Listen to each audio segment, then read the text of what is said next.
The first question is, in your experience in the OP industry, have you noticed any changes or new trends this year?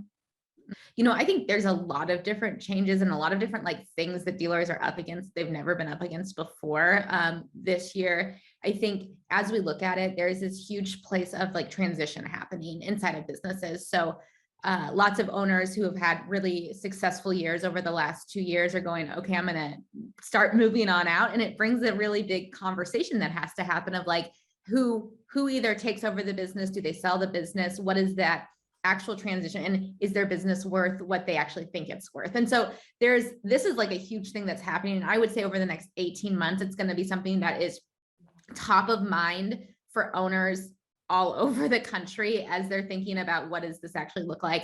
I think this next year, as we go into the next few months, is going to be, until we hit really Q3, maybe Q4, the inventory situation is just going to be so tough for dealers. And everybody's just tired. At the core right now, everybody is just tired from fighting for the last 2 years. And so I think what we're seeing right now is dealers at this place of burnout. They're sitting here going, man, do we have the fight left in us at its core? And so I think that's one of the things we're seeing. I also see that there is this continual adaptation of technology that's happening in the outdoor power equipment dealers. It's been something that's taken a little bit longer, I think, in OPE than some of the other industries to really take and run with.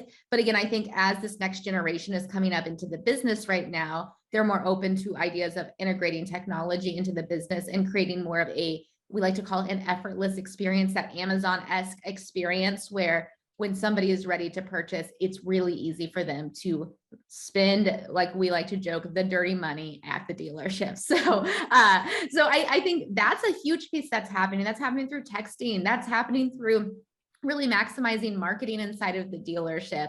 It's happening through even trying to find candidates, technicians and parts people, and maximizing technology and changing the way of thinking. And so there's this constant flip that's happening right now. And I think as we go through this, it's continuing to refine dealers, even in the midst of a really challenging last few years. That's a good point, actually. I guess technology is something we've been talking about quite a bit in the last couple of years, especially given the nature of our business. Sure. But I guess going back to your point about the transition that's happening in dealerships, do you, this is sort of a side note, but do you expect to see more women taking on leadership roles in dealerships, or do you see women joining different positions than usual? Yeah, I think so. I have, I could tell you the names of almost all of them right now, but there are so many, in next generation situations where women are coming into the industry and saying, okay, this was predominantly my dad's business up until this grandpa's business, whatever it was. And then going oh, there's a space for me here. And I can come in and know what I'm talking about, how I'm doing it. And there's still this really weird tension, in all honesty, that is out there in the OPE industry, but it's continuing to happen more and more where I'm seeing that turn. And typically right now, as it's happening, I have so many stories I could share with you, but as it's happening, it's one of those things that women are becoming more and more of the primary purchaser in these decisions. So in the dealership and outdoor power equipment, women are becoming more and more. And so not only is it opening the door for this next generation of women to come in and actually run a dealership, but it's actually providing a pretty incredible place for the new generation of customers who's coming in to feel like there's somebody else who is there, that it's not just a man who's going to talk down to them in the situation that they're coming into a dealership. But I don't know, literally we could talk about this for hours because it is this crazy mentality that's still stuck for some people of oh, because you're a woman, how do you actually know what's getting ready to happen? But it's one of those things that I think the more women are seeing other women in the dealership, they go, this is fantastic. There's a place for me and I can do this. It doesn't have to be the dirty, grimy thing that I grew up seeing my dad or grandpa do. There's a place where we can refine this, and in doing that, it not only brings more women in, but it brings the customer experience up as well. Do you think that then that it'll make bring more female buyers into the OP industry as well? Or like, do you think the customer persona will change a little bit if I you think see it more already women? is. Yeah. Yeah, I think it already is. I think if you were to take a hard look at it, I think the women who are coming into the industry as buyers is changing. I think that with it, the thing that we have to focus on as the industry is changing too. And I think that's going to be part of the hard flip in this. But I do think women are becoming more and more part of this. You know, I know a good group of my friends, they love to like go out and mow, and like that's something that they enjoy doing. Like, good for you. I also have friends who are all about, one of my good friends, she's outside of Milwaukee, and she's all about her robot lawnmower. Like, listen, I got a freaking robot vacuum. Like, why don't we have a robot lawnmower?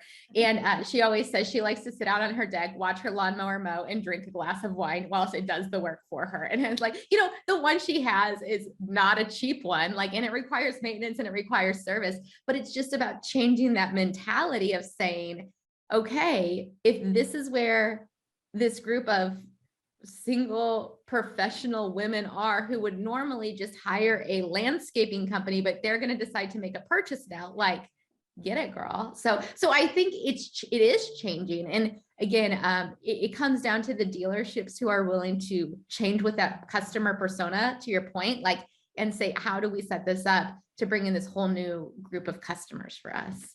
Yeah, it's a really good point. Okay, I guess so. The second question, that was the first question. That's good. Hey, I love it. Let's just chat. The second question that we had was, I guess, what do you think the biggest challenge dealers will be facing in 2022 is? But I know you kind of touched on that with like the inventory and the transition and stuff like that. Yeah. And then at the end, you're talking a little bit about technology. So I guess, do you see, like, what do you think are the biggest technology opportunities in the industry for the next year? Okay, I think though, to answer the first part, I think inventory is going to be huge. I think the other piece that's going to be a huge thing for dealers right now is not only finding new employees, but retaining people. I know that's like across the board, a huge piece, but I'm a firm believer that right now, nobody who in a technical or parts person aspect who wants a job doesn't have one right now. And so they've got to be a little more strategic on how they're doing that, and then how they're actually retaining their people and making sure that they're paying them in a way. I think I saw an article on LinkedIn the other day that said, like, if you were to quit your job right now and find a new one, you would automatically get almost a 20% pay raise just because of the labor shortage. Like, so making sure we're bridging that gap, I think, is going to be a huge piece of all of this right now. So I think from that point, but when you talk about like the technology and the adoption of technology, I think people, so my husband and I have this joke. He said, one of the things that he hopes that never leaves from 2020 is the fact that you can ask people to mute themselves and that you don't have to talk to somebody when you go get your groceries. Okay. So there's a peek into my personal life, but he said that's it. And I think though, like, as you look at like this technology adaption, it's like, okay, having the ability to chat with somebody on your website and make purchasing decisions and not feel like every purchasing decision has to be made in the store. Like, how is your website actually set up to process the payments, schedule service, order parts? Like, again, one of the things that I'm seeing with the parts side is dealers are starting to utilize like the Amazon type of lockers where they can put the parts in. And then when a customer, it's not the 9 to 5, but a customer can come up whenever they're off work or on their way home or from the grocery store, wherever they're at, grab their parts and go. I think the other piece of that is like, there's this place that this new group of customers who are coming in the OPE space don't want a relationship with their equipment, right? They just want it to work when they need it to work. And so I think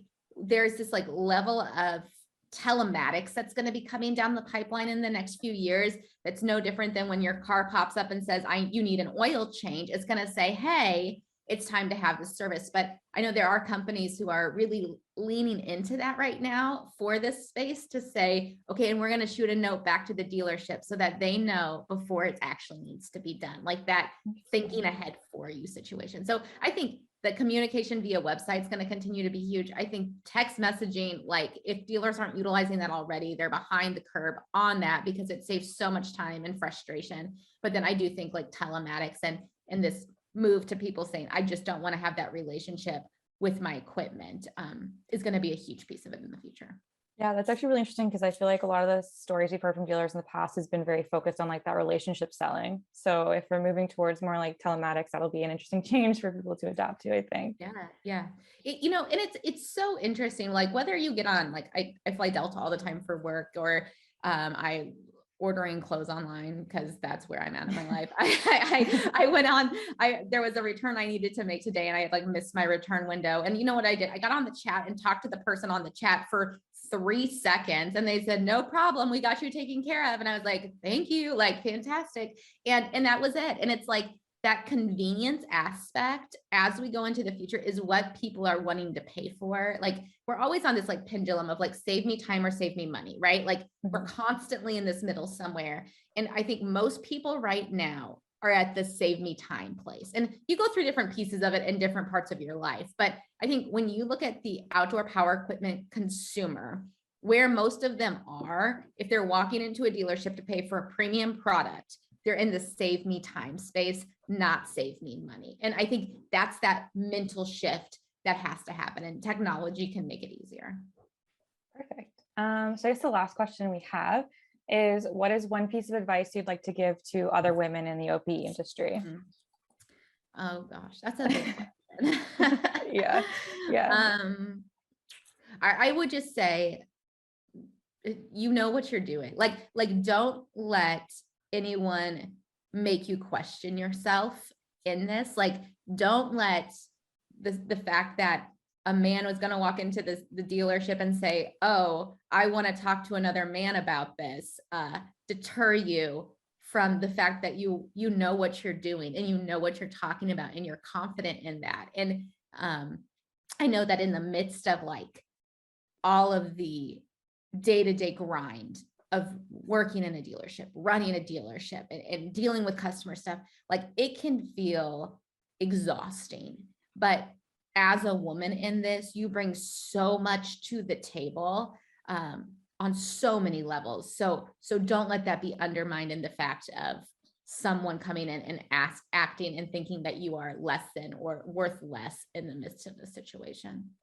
Yeah, it's actually funny that you say that, because I spoke to our director of customer support for Ideal, and she said almost the exact same thing. Like the amount of time she's been challenged by a man when she's given advice in the industry is crazy. So I guess she said like finding a way to build confidence for women in the OP industry is almost like the most important thing right now.